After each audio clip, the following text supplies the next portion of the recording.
মির্জাপুর নামের একটা গ্রাম ছিল, যেখানে বীর নিজের বউ চিত্রার সাথে থাকত। চিত্রা সবসময় অসুস্থ থাকত, আর বীর যেই কারখানায় কাজ করত সেটা বন্ধ হয়ে গেছিল। এই জন্য বীর বেরোজগার ছিল। চিত্রা, তুমি ঠিক আছো তো? আমাকে ক্ষমা করে দাও, আমার কাছে তো ওষুধ কেনার জন্য পয়সা নেই, জানো তো। বীরজি, তুমি নিশ্চিন্ত থাকো, আমি ঠিক হয়ে যাব। আমার কিছুই হয়নি। তোমার কাজের কি হলো? তুমি কাজ খুঁজতে গেছিলে? এই গ্রামে কারোর কাছেই শ্রমিকের কোনো দরকার নেই, জানো তো।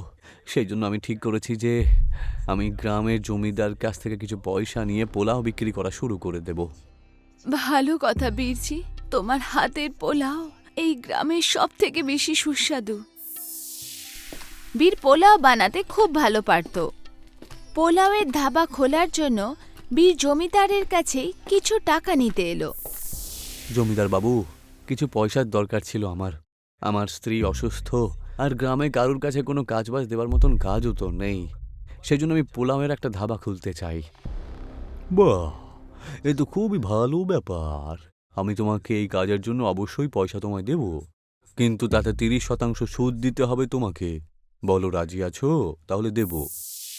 বীর একটু ভাবল। ওর এই সমঝোতা একদম ভালো লাগলো না, কিন্তু ওর কাছে আর কোনো উপায়ও ছিল না। আচ্ছা আচ্ছা, আমি রাজি আছি। অন্তত 1 সপ্তাহ পর বীরের পোলাও ধাবা তৈরি হয়ে গেল, আর ও পোলাও বিক্রি করা শুরু করে দিল। সন্ধ্যের মধ্যে ওর সব পোলাও শেষ হয়ে যেত। বীর নিজের দোকান থেকে বাইরে এলো। আজকে প্রথম দিন ছিল, তাও বেশ ভালোই রোজগার করেছি আমি। একবার চা নিয়ে আসি একটু খাবার জন্য। বীর চা নিতে যাচ্ছিলই, তখনই জমিদারের মেয়ে স্মৃতি নিজের গাড়ি খুব দ্রুত নিয়ে এসে ধাবায় ধাক্কা মারল। ধাবা একদম ভেঙে গেল, আর স্মৃতি ওখানে না থেমেই ওখান থেকে চলে গেল। আরে আমার ধাবা, আমার ধাবা, এখন আমি কি করবো? বীর দৌড়ে জমিদারের বাড়িতে পৌঁছালো, আর ওকে বলল যে ওর মেয়ে নিজের কার দিয়ে ওর ধাবাটাকে ভেঙে ফেলেছে। স্মৃতিও ওখানেই দাঁড়িয়েছিল। জমিদার এই কথা শুনে স্মৃতিকে বলল, এটা তুমি কি করলে? তুমি তোমার গাড়ি করে ধাবাটাকে ভেঙে ফেললে? কি বাবা, একটা ধাবাই তো ধাক্কা মেরেছি। আরে, এই কথাটা আমি এই জন্য বলছি না যে ধাবাটা ক্ষতি হয়েছে, বরং এই জন্য বলছি যদি তোমার কিছু হতো তাহলে। মালিক, এখন আমি কি করব? আমার পয়সা রোজগার করার একটা মাত্র পথই ছিল শুধু। তুমি একদম ঠিক কথাই বলছো, কিন্তু ছেড়ে দাও, ও তো ছোট বাচ্চা, এরকম ছোটখাটো ভুল তো করতেই পারে ও। শুধু ধারটা আমাকে মিটিয়ে দিও মালিক, কিন্তু আপনার মেয়ের জন্যই তো আমার। আরে বেরো ওখান থেকে, বুঝতে পারছো না? আর এখন যাও, যাকে বলার সেখানে গিয়ে বলো। পুলিশকে বলবে, পুলিশকে বলবে। সব কিছু আমাদের পকেটে, যাও এখান থেকে। বীর ওখান থেকে উদাস হয়ে চলে গেল, আর নদীর ধারে এসে কাঁদতে শুরু করলো। এখন আমি আমার স্ত্রীকে কি উত্তর দেব? কি করে ওর জন্য ওষুধ কিনবো, ওকে সাহায্য করব, আমি কিচ্ছু বুঝতে পারছি না। তখনই ওখানে নদীর ধারে কিছু ঘাস ও নড়তে দেখল। বীর ওখানে দেখতে গেল। ও দেখতে পেল ওখানে একটা ভাল্লুক জালে আটকে পড়েছিল। এটা তো একটা ভাল্লুক দেখছি, মনে হয় খুব যন্ত্রণায় রয়েছে ও। দাঁড়াও, আমি তোমাকে ছেড়ে দিচ্ছি। তুমি যদি তারপর আমাকে মেরেও দাও, তাও আমার কিছু যায় আসবে না। বীর ওর জাল খুলে দিল, আর ভাল্লুক ছাড়া পেয়ে গেল। ভাল্লুক হঠাৎ করে কথা বলতে শুরু করলো। তোমাকে অসংখ্য ধন্যবাদ মানুষ, তুমি যদি আজকে না থাকতে তাহলে হয়তো আমায় কেউ খেয়ে ফেলতো। বীর আশ্চর্য হয়ে যায় যে এই ভাল্লুক কথা কি করে বলছে। আরে, এইভাবে অবাক হচ্ছ কেন ভাই? আমি কথা বলতে পারি সেরকম ভাল্লুক। চলো আমার সাথে, আমি আমার প্রাণ রক্ষা করার জন্য তোমায় কিছু দিতে চাই, জানো তো। ভালু ওকেও নিজের গুহায় নিয়ে যায়, যেখানে 3টে বড় বড় ডাব ছিল। ওর মধ্যে থেকে একটা ডাব ভালু বীরকে দিয়ে দিল। আমি জানি যে তুমি খুব কষ্টের মধ্যে রয়েছো, হয়তো এই নারকেলটাই তোমার কষ্ট একটু লাঘব করবে। এটাকে মাটিতে পুঁতে দিও, তারপর তোমার যা লাগবে চেয়েও। আর পরের দিনের অপেক্ষা করো, ঠিক আছে? বীর নারকেলটা নিয়ে ঘরে ফেরত গেল। বীর নারকেলটা নিয়ে ঘরের বাইরে পুঁতে দিল। পরের দিন সকাল হলো, বীর ঘরের বাইরে এলো আর দেখল ঘরের বাইরে একটা বড় নারকেলের গাছ তৈরি হয়ে গেছে। আরে, এ তো সত্যি সত্যি নারকেলের গাছ হয়ে গেছে দেখছি। এবার একটা নারকেল গাছ থেকে পেরে আমি দেখি কি হয়। বীর নারকেলের গাছে উঠে 3টে ডাব ভাঙল। ডাবটা কাটার পর ও দেখল যে ডাবের ভেতরে একটা রান্না করা পোলাও আছে। এ তো সত্যি সত্যি জাদুর নারকেল দেখছি। কালকে ওই নারকেলটাকে যখন পোলাওয়ার ব্যাপারে ভাবছিলাম, তখন আজকে এই নারকেলের গাছ আর সেই নারকেলের ভেতরে পোলাও পেয়ে গেলাম আমি। বীর নারকেল পোলাওটা নিয়ে গিয়ে নিজের বউ চিত্রাকে খাওয়ালো।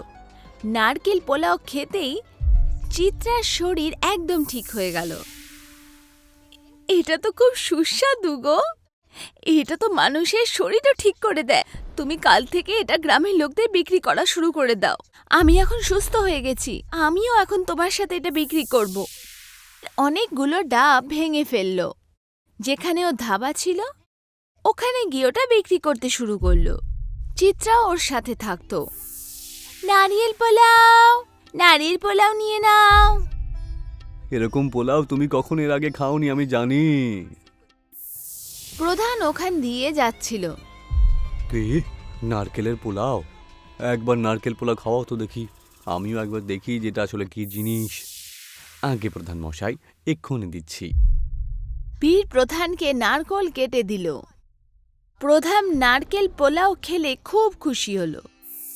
বাহ, এর আগে এত ভালো পোলাও আমি কখনো খাইনি। 2-3টে নারকেল পোলাও আমার বাড়িতেও পাঠিয়ে দিও। হ্যাঁ, আমি এক্ষুনি পাঠাচ্ছি। আস্তে আস্তে পুরো গ্রামে সবাই নারকেল পোলাওয়ের ফ্যান হয়ে যায়। আর বীর বড় লোক হয়ে গেল। বীর জমিদারের সব টাকা সুদ সমেত চুকিয়ে দিল। জমিদার তখন এই কথা ভাবতে থাকলো যে বীর কোথাও ওর থেকে না বেশি বড় লোক হয়ে যায়। এই সব কিছু তোমার জন্য হয়েছে। না তুমি ওর ধাবাটা ভেঙে দিতে, আর না ও নারকেল পোলাও বানানো শুরু করতে, বুঝলে? বাবা, আমায় ক্ষমা করে দাও, আমি জানি না যে এরকমটা হতে পারত। চলো গিয়ে দেখি যে এই নারকেল পোলাওটা কিভাবে তৈরি করে, কারণ নারকেলের পোলাও কি করে কেউ বানাতে পারে। জমিদার আর ওর মেয়ে স্মৃতি দুজনেই বীরের দোকানে গেল। আমায় ক্ষমা করে দাও ভাই, তোমার সাথে আমার এমনটা করা একদমই উচিত হয়নি। আমার মেয়ে তোমার ধাবাটাকে ভেঙে দিয়ে সত্যি অন্যায় করেছিল। আমায় ক্ষমা করে দাও, আমি আমার শিক্ষা পেয়ে গেছি। আগে থেকে আমি আর কখনো এরম করব না। কোনো ব্যাপার না, আপনাদেরকে ধন্যবাদ জানানো উচিত আমাদের। আপনি যদি সেই দিনকে আমার ধাবাটা না ভেঙে দিতেন না, তাহলে আমি হয়তো এই নারকেল পোলাও বানানোর ব্যাপারটা ভাবতামই না। এই নারকেল পোলাও একটু আমাকেও খাওয়াও তো। আর এই নারকেল পোলাওয়ের গাছটা তুমি পেলে কোত্থেকে ভাই? বীর ওদের দুজনকে নারকেল পোলাও দিল। জমিদার আর ওর মেয়ে আশ্চর্যচকিত হয়ে গেল। আর বীর সমস্ত ঘটনা আর ওর মেয়েকে সব বলে দিল।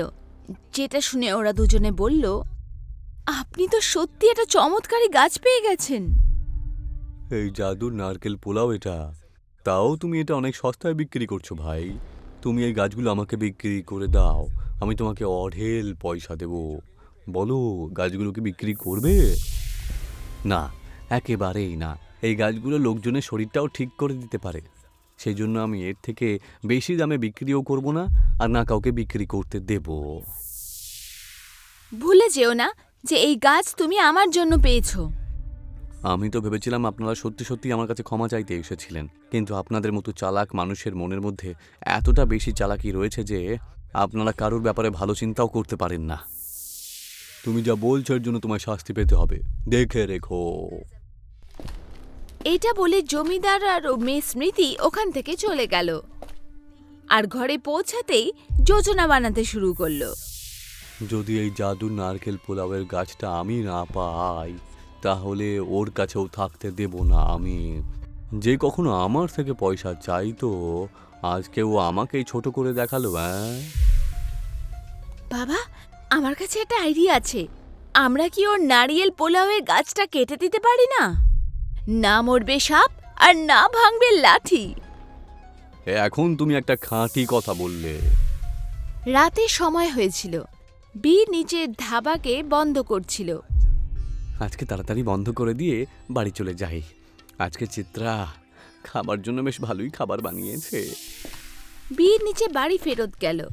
আর পরের দিন হলো। আর মাঝ রাতে জমিদার আর ওর মেয়ে ওদের ঘরের বাইরে ওই নারকেল পোলাও গাছের সামনে এলো। বাবা, যদি আমরা এটা কাটতে চাই তাহলে খুব আওয়াজ হবে, আর বীর আর ওর বউ দুজনেই উঠে যাবে। আমি জানি মা, সেই জন্য আমি তেল আর দেশলাই নিয়ে এসেছি। এই গাছটাকেই আমি জ্বালিয়ে দেব। এই গাছে আগুন লাগলে পরেই আমরা এখান থেকে পালিয়ে যাব। ভাও বাবা, বাও, আমি তোমাকেই মানলাম। জমিদার তেলটা গাছের আশেপাশে ছড়িয়ে দিল। যখনই জমিদার গাছে আগুন লাগাতে যাচ্ছিল তখনই জঙ্গল থেকে সে ভাল্লুক চলে এলো। আরে তুমি কি করছো জমিদার? এই নারকেলের গাছটা তো আমি ওকে দিয়েছিলাম। ও তো তোমার কখনো ক্ষতি করেনি, তাহলে তুমি কেন ওর সাথে এমনটা করছো? তোমার কাছে এত পয়সা আছে, তা সত্ত্বেও হিংসের কারণে তুমি আর তোমার মেয়ের চোখ দুটো লোভে ভরে গেছে।